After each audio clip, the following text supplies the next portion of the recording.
Halo teman-teman. Cina, negara adidaya yang baru muncul di Asia, dengan pertumbuhan ekonomi dan militer yang pesat belakangan ini. Ada banyak artikel internasional yang menganalisis bahwa, di masa depan, Cina dapat menyalip Amerika Serikat untuk naik ke posisi nomor satu. Jadi apakah ini mungkin terjadi? Mari kita lihat lebih dekat situasi saat ini.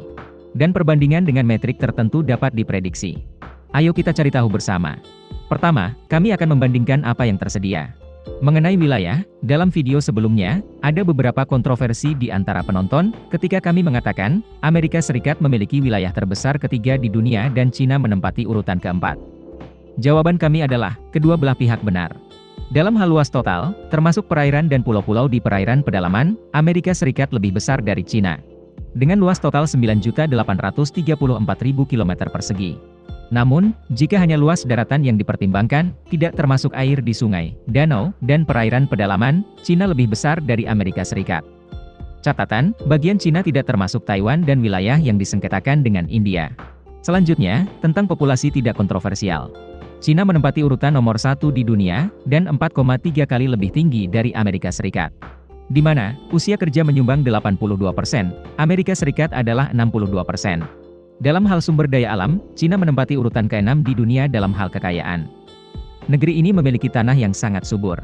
Terutama tanah hitam, terkonsentrasi di timur laut. Sekitar 10% dari luas tanah digunakan untuk pertanian. Ini membantu Cina menjadi negara penghasil pertanian terbesar di dunia. Namun, dari sisi ekspor, Cina menempati peringkat ke-6, Amerika Serikat menempati peringkat pertama. Karena sebagian besar produk pertanian Cina dikonsumsi di dalam negeri. Perairan Cina diberkahi dengan sumber daya akuatik yang melimpah. Dalam beberapa tahun terakhir, selalu menjadi pemimpin dunia dalam perikanan dan aquaculture. Pada 2019, nilai ekspor seafood Cina mencapai 22,7 miliar dolar. 2 kali lipat dari negara kedua, Norwegia. Dan 4 kali lipat dari Amerika Serikat. Cina juga merupakan negara dengan cadangan mineral yang besar. Yang paling terkenal adalah batu bara dan beberapa logam mulia seperti emas, perak, berlian. Selain itu, ia juga diberkahi dengan sumber daya tanah jarang, dengan cadangan terbesar di dunia, membantu menciptakan 80% output global. Saat ini, tanah jarang menjadi bahan penting untuk pembuatan peralatan dan komponen elektronik, medis, transportasi, petrokimia, metalurgi, militer, dan banyak bidang lainnya. Dalam hal nilai total sumber daya, Cina menempati urutan ke-6 di dunia, dengan perkiraan nilai 23 triliun dolar. Amerika Serikat berada di peringkat kedua, dengan 45 triliun dolar. Sekarang kita akan membandingkan kekuatan ekonomi. Menurut Dana Moneter Internasional, pada 2019, Tiongkok memiliki PDB nominal 14,140 miliar dolar, menempati peringkat kedua dunia, setelah Amerika Serikat. Tingkat pertumbuhan PDB adalah 6,1%. Dan Amerika Serikat adalah 2,3%. Jika kedua kekuatan mempertahankan tingkat pertumbuhan ini, Cina akan menyusul Amerika Serikat dalam waktu sekitar 13 tahun. Namun, saat ini, jika PDB diukur dengan paritas daya beli, Cina telah melampaui Amerika Serikat untuk mengambil tempat nomor 1 dengan 27.309 miliar dolar. Amerika Serikat adalah 21,439 miliar dolar. Saat ini, Cina adalah produsen barang terbesar di dunia, menyumbang 28,4% dari output global. Amerika Serikat menyumbang 16,6%. Total nilai ekspor pada 2019 adalah 2.499 miliar dolar, menyumbang 17% dari PDB dan terbesar di dunia. Ekspor utama adalah mesin, peralatan listrik, furnitur, plastik dan kendaraan, DLL. Beberapa sorotan ekonomi Cina lainnya meliputi, peringkat nomor 1 di dunia dalam hal output logam. 2019 adalah emas, batu bara, aluminium, baja, dan masih banyak lagi. Dari 5 pelabuhan peti kemas terbesar di dunia, ada 4 pelabuhan Cina, Shanghai, Shenzhen, Zhoushan, dan Guangzhou. Ini juga merupakan negara dengan industri pembuatan kapal yang sangat maju, peringkat ketiga di dunia dengan nilai total, lebih dari 90 miliar dolar. Dan peringkat nomor 1 di dunia dalam hal tonase kotor. Catatan, satuan tonase adalah DWT. Jika kapal memiliki tonase 20.000 DWT, itu berarti kemungkinan aman untuk membawa 20.000 ton, termasuk berat kapal dan semua yang dibawanya. Selanjutnya, di antara 500 perusahaan dan korporasi terbesar di dunia, terdapat 133 perusahaan dan korporasi Cina. Amerika Serikat memiliki 121 perusahaan dan korporasi, menurut Fortune Global 500. Terakhir, kita akan membandingkan kekuatan militer. Dalam hal kekuatan total, Cina saat ini menempati urutan ketiga di dunia.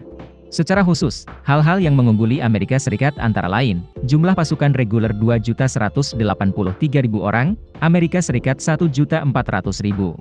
Jumlah senjata self-propelled adalah 3.800, Amerika Serikat adalah 1.465. Artileri jet, menembakkan, rudal, adalah 2.650, Amerika Serikat adalah 1.366.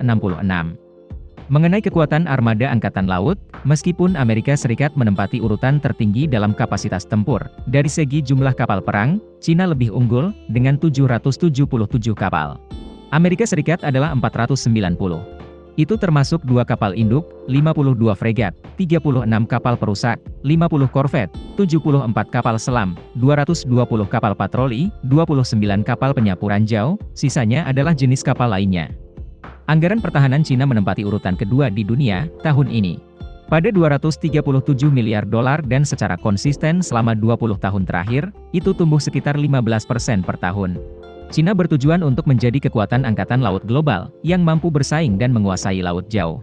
Dan menuju tujuan negara adidaya dunia, pada tahun 2050. Ambisi mereka tidak kecil. Apa yang ingin mereka capai direncanakan dengan jelas. Karena itu, saat ini, negara adidaya AS khawatir Cina akan merebut posisi No. 1, yang bisa dimengerti. Baru-baru ini, Pew Research Center melakukan survei tentang pengaruh Cina di dunia. Ada 34 negara yang dipilih secara acak untuk survei di benua. Hasil spesifiknya adalah sebagai berikut. Dalam hal ekonomi, Desember 34 menganggap Cina nomor 1. Anehnya, sebagian besar negara Eropa menganggap Cina nomor 1, bukan Amerika Serikat. Sebagian besar negara yang disurvei dan dinilai Amerika Serikat dan Cina memiliki pengaruh besar terhadap ekonomi mereka. Sebagian besar negara Afrika dan Amerika Latin berpikir bahwa Cina baik untuk ekonomi mereka.